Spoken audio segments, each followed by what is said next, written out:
Exercise is one of those things that everyone talks about and is almost always good for you. But there are really useful things to know if you're living with type 1 diabetes.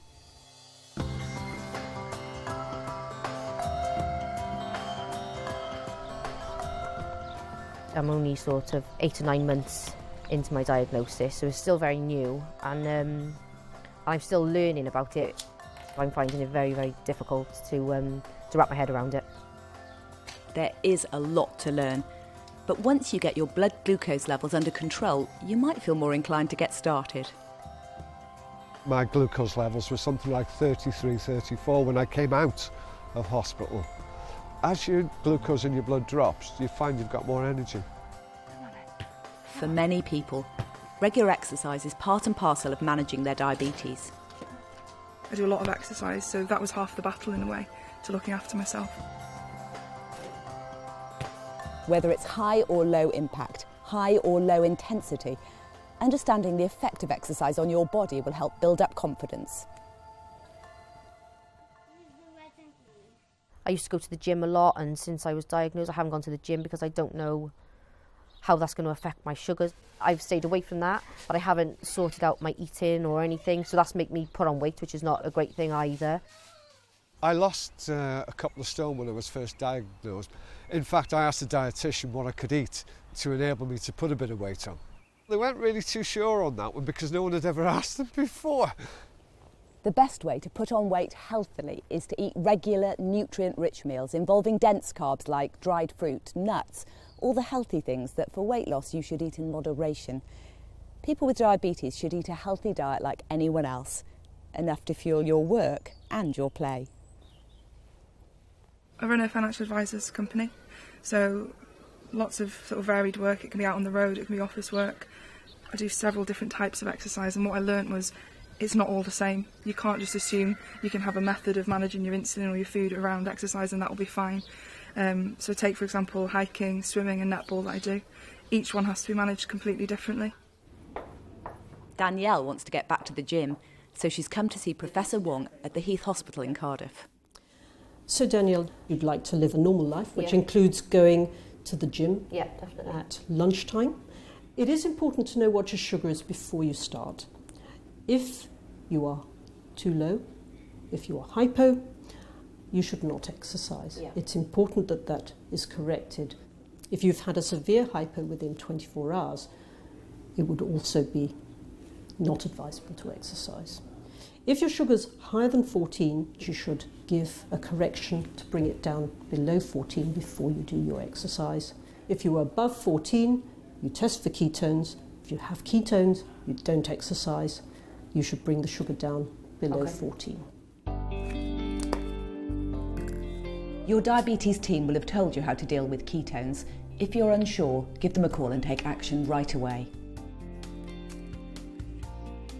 And make sure you've got enough food on board. So if your sugar is between 4.5 and 7, you might like to take a snack in order to get it up. If it's between 7 and 10, that's probably a good level to be starting with. So my reading's saying 11.2 just now. I did check it when I got up this morning and it was 9.2, so has gone up a little bit slightly. And you need to think about your insulin levels. You might want to drop them by 1/3 or 1/2 at the meal before, depending on how hard you're going to play. If you do regular exercise, you might need less insulin altogether. You may find that your blood sugar goes down if you do aerobic type of exercise. Okay. On the other hand, if you're doing weights, what happens there is that the hormones within the body tend to mobilise the stores more, and you may find that your sugars not only don't go down, but they may actually go up during the exercise. So it's pushed them up slightly so far, up to 15.2 now. Normally those high readings will come down within an hour or so by themselves. Watch and see what happens to you. So the machine is telling me here that I'm 15.2 and it's telling me to give myself 2 units of insulin to correct that high sugar, which I won't do because I know that it will be an overcorrection because the machine doesn't realise that I've obviously done this exercise. To start with, it's about testing regularly to see how your body responds. So with the aerobics or cardio session, if I was going to do an hour and I was going to a class, I would stop that class halfway through, or I would stop doing what I'm doing halfway through to check myself and just make sure that I'm okay to continue the rest of the class. Test at the beginning, test it halfway through, especially if you're going to go on for much longer than half an hour. With exercise, I'd encourage everybody to really establish the patterns in what you do, and then obviously adjust your regime to suit each one. Where you give your insulin is important. If you're going to do weights, it's better not to be giving insulin in your arms. If you're going to be doing running, cycling, it's better not to give the insulin in your legs. That activity will increase the absorption of the insulin, and it may give you an unpredictable effect of the insulin. Oh, right, okay. Check and double check what happens before, during and after a typical workout, run or match. And get help from your diabetes team to manage your food and insulin around it. Keep a record. That'll make it easier for everyone to support you or your child. Exercise is hugely important for children, and actually it makes the body respond better to insulin, so it's something we encourage. The team will give you some guiding principles to begin with in terms of adjusting insulin and eating slightly differently, but you'll then tailor those to your child, and some families will recognise that training for football is completely different than a football match, and so a Tuesday evening football training would be managed completely different to a Saturday football match, and families work that out through experience. One other important thing. When you raise your blood glucose levels by exercising, you've actually burned stored energy, which needs replacing. This will lower your blood glucose levels for up to 11 hours afterwards as the stores are restocked. A good thing, so long as you're prepared for it. So if you exercise at lunchtime, you may find that you are lower in the evening. Okay. If you exercise in the late afternoon, you should be aware that at the beginning of the night you might go too low. Okay. Some people find that an insulin pump can really help manage a more active lifestyle, like Marion. I'm type 1 diabetic and I'm on an insulin pump. If you look on here, we've got health. Can you see it? I would go down to the exercise program. I'd press that to say, well, I'm going outside. So it would reduce the amount of insulin I gave myself by 25%. So it means I'd have 25% less than what I had for my breakfast, which was 2.5. Don't ask me to work that out. Then I'd quite happily go out then, say 10 o'clock, come back in about 11:30 for a cup of coffee, test again just to see how things are going.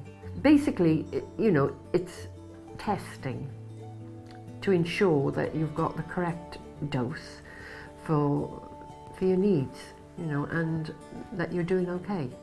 Because you don't want hypos out in the garden because it makes you feel really ill. You'll also feel pretty ill if you get it wrong on a bike. Stuart does triathlons. Before every ride, he checks his blood glucose levels. And that's my glucose reading, 4.2, which is spot on. Spot on for Stuart for a gentle ride, but not enough for a hard workout.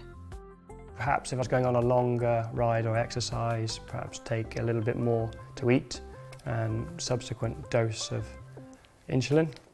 That would put him up to Professor Wong's guidelines of starting between 7 and 10. I've got a couple of these sachets that I'll take with me that I know exactly what carbohydrates are in them, and sort of probably about half an hour into the ride I would take some of that and dose accordingly with the pump for the amount of carbohydrates.